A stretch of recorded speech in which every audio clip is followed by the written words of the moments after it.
A very beautiful good morning to all of you.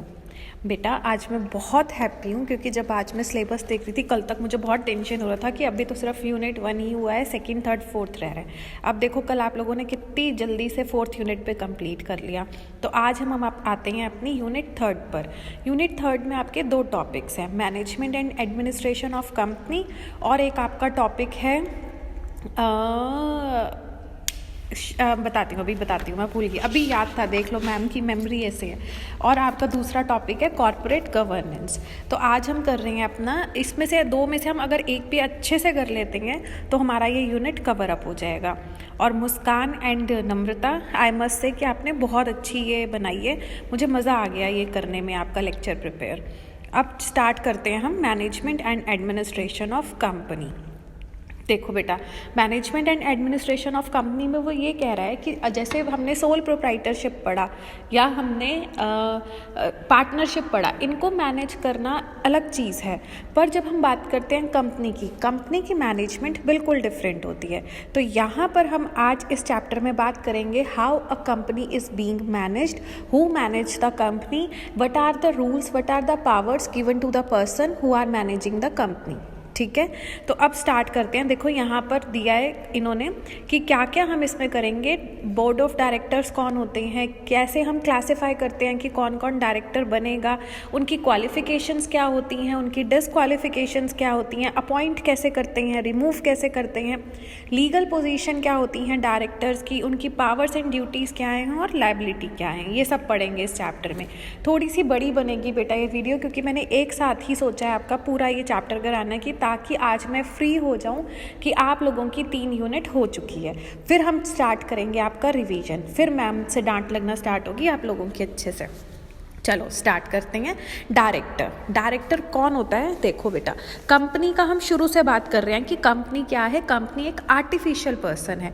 तो जब वो आर्टिफिशियल पर्सन है, वो सारा काम खुद तो नहीं करेगी ना, उसको एक रिप्रेजेंटेटिव चाहिए जो उसके पार्ट पर ये सारा काम हैंडल करेगा। तो वो रिप्रेजेंटेटिव बंदा जो होता है वो कहलाता है डायरेक्टर। ठीक है, जो चूज़ किया जाता है कि मैं इस पे ट्रस्ट करती हूँ, ये मेरा काम अच्छे से कर लेगा, that person is called as director. और जो ये बहुत सारे डायरेक्टर्स जो होते हैं, that is collectively called as board of director. Clear हो गया? अब हम इसमें पढ़ रहे हैं क्लासिफिकेशन ऑफ डायरेक्टर्स, मतलब टाइप्स ऑफ डायरेक्टर। फर्स्ट है, ये 2 मार्क्स में पूछ लेते हैं बेटा, ध्यान से सुनो। फर्स्ट है residential director.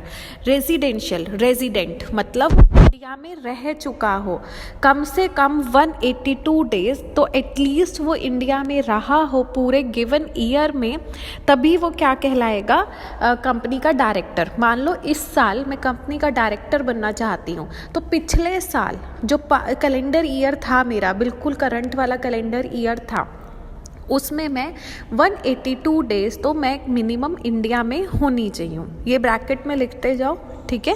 Residential director. Second is independent director.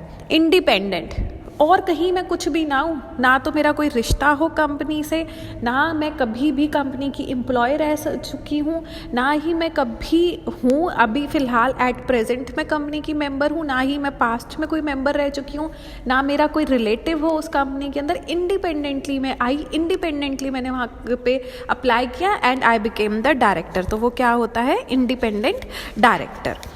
Next इसके अंदर पॉइंट है आपका small share holder director. Small share holder director कौन से होते हैं? जिनके पास बहुत कम नंबर ऑफ हमारे शेयर होल्डर्स होते हैं। जैसे इसमें अमाउंट दे रखा है कि 20,000 तक के शेयर्स हैं जिनके पास, वो कहलाते हैं हमारे small share holders director. Clear हो गया? तीनों क्लियर है? रेजिडेंशियल ब्रैकेट में लिखिए 182 डेज मिनिमम इंडिया में होना चाहिए। इंडिपेंडेंट डायरेक्टर, जिसका अब तक कोई लेना देना ही नहीं था कंपनी से, डायरेक्टली उसने अप्लाई किया और वो कंपनी का बोर्ड ऑफ डायरेक्टर बना। और वो बंदा ऐसा बंदा होता है जो बहुत एक्सपर्ट होता है अपने फील्ड में। Third is small share holders director, जो बहुत छोटी अमाउंट का शेयर होल्डर होता है, जिनके पास 20,000 तक के जिनके पास शेयर्स होते हैं, वो होते हैं हमारे small share holder director.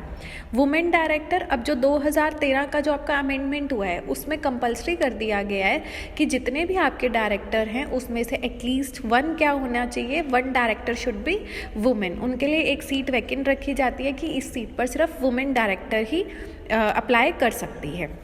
Next is additional director.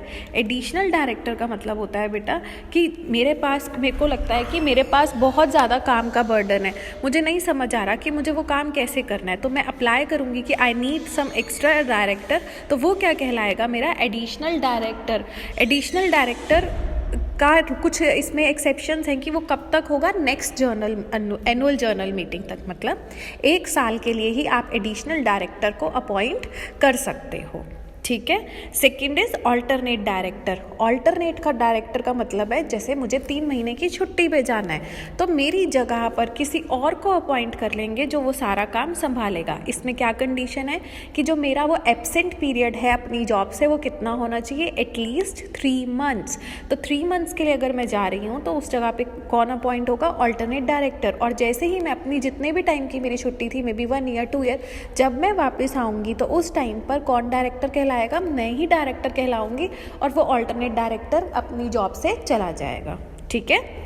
Next is shadow director. Shadow director सच्ची में कोई डायरेक्टर नहीं होता, पर वो एक ऐसा बंदा होता है जिसके कहने पर बाकी सब डायरेक्टर्स काम करते हैं। वो क्या होता है, वो परछाई होती है, वो हमारा रिप्रेजेंटेटिव होता है, but not the actual director.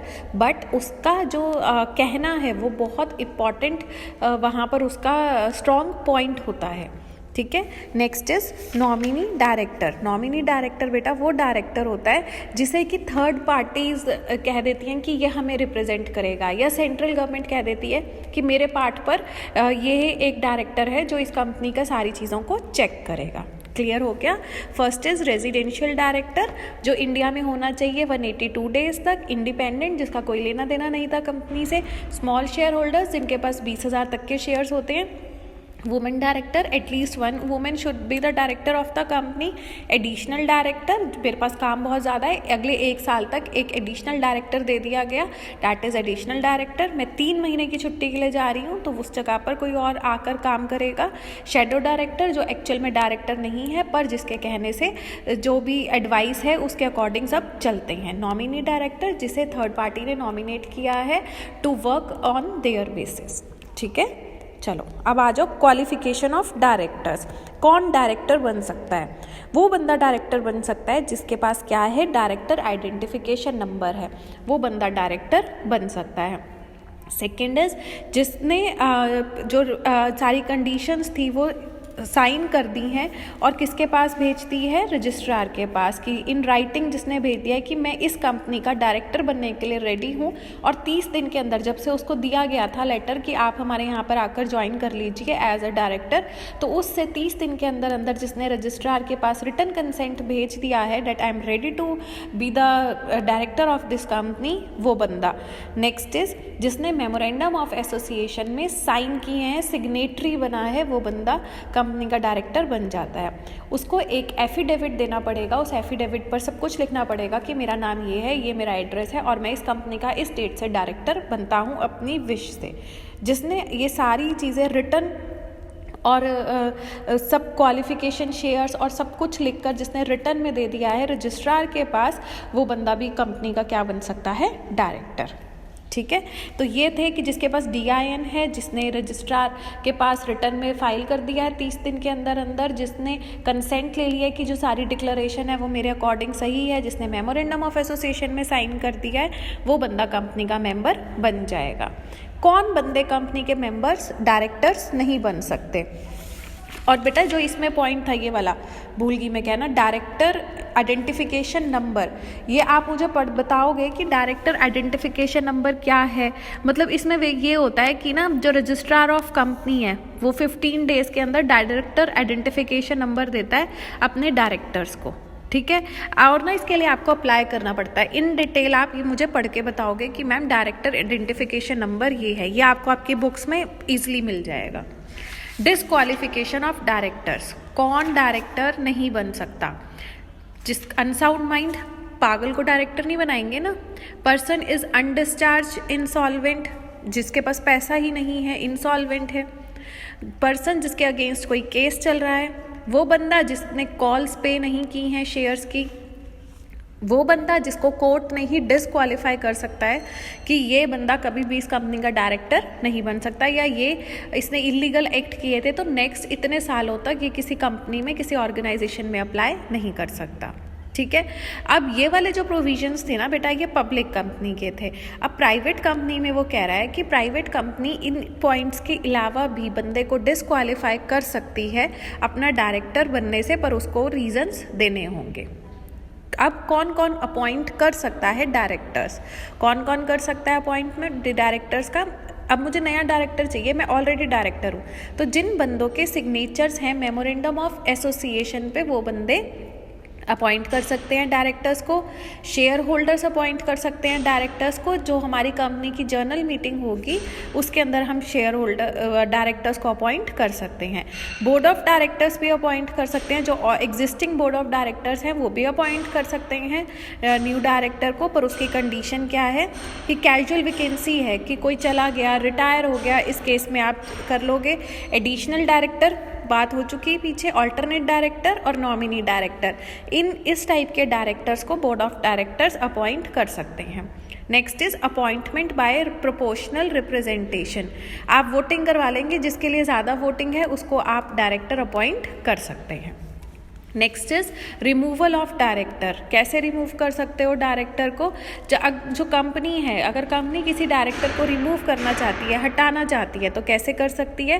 ये एक स्पेशल नोटिस देगी और एक ऑर्डिनरी रेजोल्यूशन पास करेगी कि हम ये डायरेक्टर को अब इस कंपनी का डायरेक्टर नहीं रखना चाहते विद दिस रीजंस।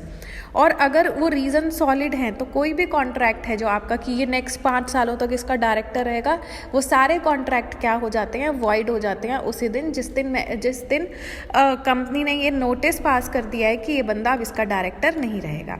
ट्रिब्यूनल कैसे कर सकती है रिमूव? अगर उसको लगता है कि ये बंदा मिसमैनेज कर रहा था कंपनी में, करप्शन फैला रहा था काम में, तो वो उसको डायरेक्टर को रिमूव कर सकती है और वो नोटिस जारी कर देती है, लेटर इशू कर देती है कि ये मिसकंडक्ट करता हुआ पाया गया है तो अब ये कहीं पे भी अप्लाई नहीं कर सकता नेक्स्ट 5 ईयर के लिए।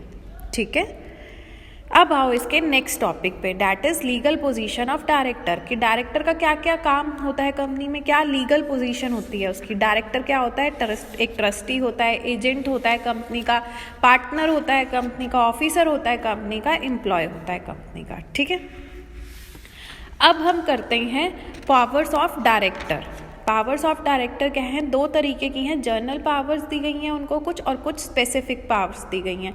जर्नल पावर्स का मतलब यहाँ पर ये है कि जो भी काम उनको दिया गया है ऑर्गेनाइजेशन में करने के लिए, उनको वो काम बहुत अच्छे से करना है, उसमें उन्होंने कोई भी करप्शन, कुछ भी मिसमैनेजमेंट नहीं करना।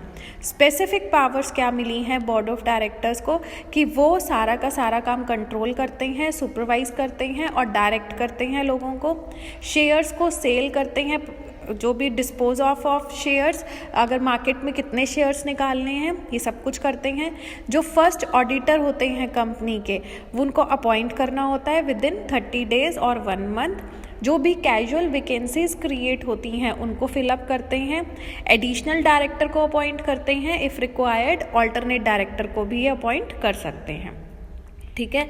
थर्ड इसमें पावर है, power to exercise only at board meetings. कि बोर्ड मीटिंग्स में इनको क्या क्या पावर्स होती हैं डायरेक्टर्स को, कि ये किसी भी शेयर होल्डर्स की जो कॉल्स हैं वो मंगवा सकते हैं, डिबेंचर्स इशू कर सकते हैं, मनी बोरो कर सकते हैं, फंड्स में इन्वेस्ट कर सकते हैं, लोन चाहिए तो उसके लिए मनी रेज कर सकते हैं। कोई भी कॉन्ट्रैक्ट है तो वो सेक्शन, अगर उनको लगता है कि ये कंपनी के बेनिफिट के लिए तो वो कॉन्ट्रैक्ट कर सकते हैं साइन। उसके बाद किसी भी एम्प्लॉय को एज मैनेजिंग डायरेक्टर अपॉइंट कर सकते हैं, कंपनी को वाइंड अप कर सकते हैं। ठीक है। अब आता है next is duties of directors. Statutory duties, journal duties and corporate social responsibility. Statutory duties होती हैं बेटा जो लीगली आपको करनी ही करनी है, कंपल्सरी जो आपकी ड्यूटीज़ हैं। जर्नल ड्यूटीज़ इज़ नॉर्मल, कि ये तो कॉमन है कि ये आपको करना है। And last is corporate social responsibility.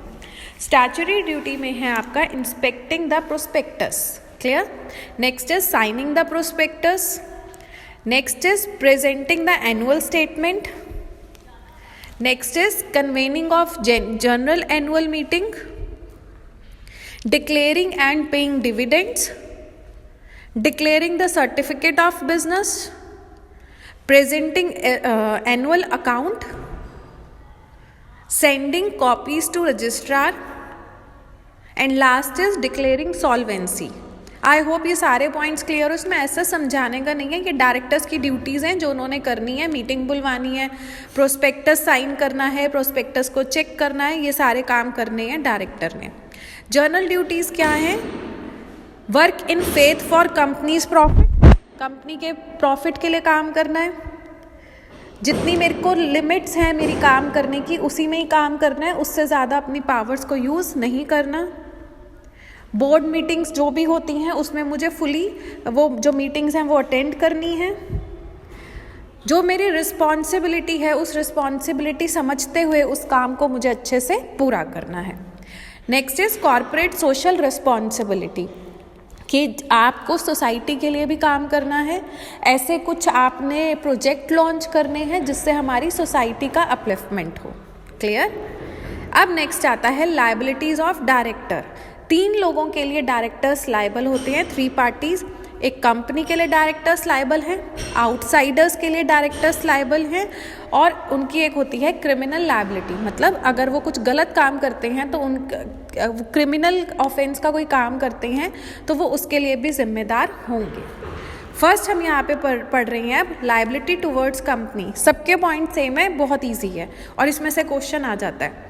First is ultra vires act. अगर डायरेक्टर्स कोई ऐसा काम करते हैं जो उनकी पावर्स के बाहर है या जितना उनसे कहा गया है उससे बाहर अगर वो कोई काम कर रहे हैं तो वो उसके लिए पर्सनली लायबल होंगे, कंपनी लायबल नहीं होगी। अगर वो किसी काम को नेग्लिजेंट तरीके से करते हैं, उनसे कोई भूल चूक हो जाती है और कंपनी को उसकी वजह से लॉस होता है तो वो उसके लिए खुद रिस्पॉन्सिबल होंगे, कंपनी रिस्पॉन्सिबल नहीं होगी। अगर वो ट्रस्ट का ब्रेक करते हैं और फ्रॉड करते हैं, कंपनी उनके ऊपर फेथ करके चल रही है, उनको सब सीक्रेट्स बता रही है और वो जाकर अपना कहीं बाहर बता देते हैं तो इस केस में भी वो पर्सनली लायबल होंगे। अगर वो कोई फ्रॉड करते हैं कंपनी के साथ और वो पकड़े जाते हैं तो कंपनी लायबल नहीं होगी, डायरेक्टर्स पर्सनली लायबल होंगे इस केस में। ठीक है। Next is liability towards outsiders. जिन लोगों ने पैसा इन्वेस्ट किया है उनके लिए कैसे लायबल है? First is ultra vires act. समझ आ गया? जो भी काम अगर बोर्ड ऑफ डायरेक्टर्स ने अपने लिमिटेशन के बाहर किए हैं उसके लिए वो पर्सनली लायबल होंगे, आउटसाइडर्स को भी। अगर एज एन एजेंट उन्होंने किसी से बात की थी कि हाँ आप मेरी कंपनी में पैसा इन्वेस्ट करो और झूठ झूठ बोलकर उनसे पैसा मंगवाया, कैपिटल इन्वेस्ट कराई, तो इसके लिए भी कौन लायबल होगा? डायरेक्टर्स लायबल होंगे आउटसाइडर्स को। इन रिलेशन टू अलॉटमेंट में कुछ गड़बड़ करी है उन्होंने तो उसके लिए भी वो लायबल होंगे। स्टॉक एक्सचेंज से उन्होंने कोई अप्रूवल नहीं लिया जो उनको लेना चाहिए था, इसके लिए भी डायरेक्टर्स पर्सनली लायबल होंगे। और अगर उन्होंने अलॉटमेंट कर दिया और मिनिमम सब्सक्रिप्शन नहीं आया था तो इस केस में भी डायरेक्टर्स पर्सनली लायबल होंगे। अब लास्ट इसका जो टॉपिक है दैट इज क्रिमिनल लायबिलिटी। अगर उन्होंने कोई फ्रॉडुलेंट स्टेटमेंट दिया है, देखो यहाँ लिखा है मिस स्टेटमेंट और फ्रॉडुलेंट स्टेटमेंट, कुछ उन्होंने फ्रॉड करने के लिए या कुछ मिस स्टेटमेंट दिया है जिसकी वजह से इन्वेस्टर्स को, बैंकर्स को, कंपनी को लॉस होता है तो उनके अगेंस्ट ये क्रिमिनल ऑफेंस होगा। अगर वो किसी को मिसलीड करते हैं या इस चीज़ में वो गिल्टी पाए जाते हैं तो भी उनके अगेंस्ट क्रिमिनल केस होगा। अगर उन्होंने जो मनी रिसीव हुई है, एप्लीकेशन मनी रिसीव हुई है, अगर उन्होंने वो जमा नहीं कराई कंपनी में एक्चुअल अमाउंट तो उसके लिए भी वो पर्सनली लायबल होंगे। अगर उन्होंने डिविडेंड डिक्लेयर तो कर दिया शेयर होल्डर्स को कि इस साल इतना डिविडेंड मिलेगा और उन्होंने वो डिविडेंड पे नहीं किया है तो उसके लिए भी वो उनके अगेंस्ट क्रिमिनल ऑफेंस माना जाएगा। अगर उन्होंने अकाउंट्स जो हमारे प्रॉफिट एंड लॉस अकाउंट और बैलेंस शीट्स में कुछ हेर फेर की है तो इस केस में भी क्रिमिनल लायबिलिटी बनती है उनके अगेंस्ट। और एक डायरेक्टर 20 कंपनी से ज़्यादा का डायरेक्टर नहीं बन सकता। अगर वो ऐसा करता है, 20 कंपनी से ज़्यादा का डायरेक्टर पाया जाता है तो उसके अगेंस्ट भी क्रिमिनल ऑफेंस होगा। क्लियर बेटा? ये आपका रिवीजन का है कि हमने क्या पढ़ा, एक बार इस स्लाइड्स को रीड कर लेना। और अभी भी किसी को कोई प्रॉब्लम होती है तो व्हाट्सएप जिंदाबाद, मैम का नंबर है आपके पास, कभी भी आप कोई भी अपना प्रॉब्लम पूछ सकते हो। आई होप ये चैप्टर आपको क्लियर होगा। थोड़ा सा लेंदी हो गया आज का, पर ये सोचो हमारा एक टॉपिक ख़त्म यूनिट 3 का भी। तो हमारी आज यूनिट 1, यूनिट 3 और यूनिट 4 यहाँ पर फिनिश होती है। यूनिट 3 का एक टॉपिक है, वो मैं चाहती हूँ आप में से कोई उसके ऊपर प्रेजेंटेशन दे, उसकी पीपीटी आपको प्रोवाइड कर दी जाएगी कॉर्पोरेट गवर्नेंस वाले चैप्टर की। कल वो करके फिर इस वीक में टारगेट हमारा कंप्लीट हो जाएगा 3 यूनिट का। ठीक है बेटा, आप मुझे प्लीज़ फटाफट से रिवर्ट करो। Bye bye, have a blasting day.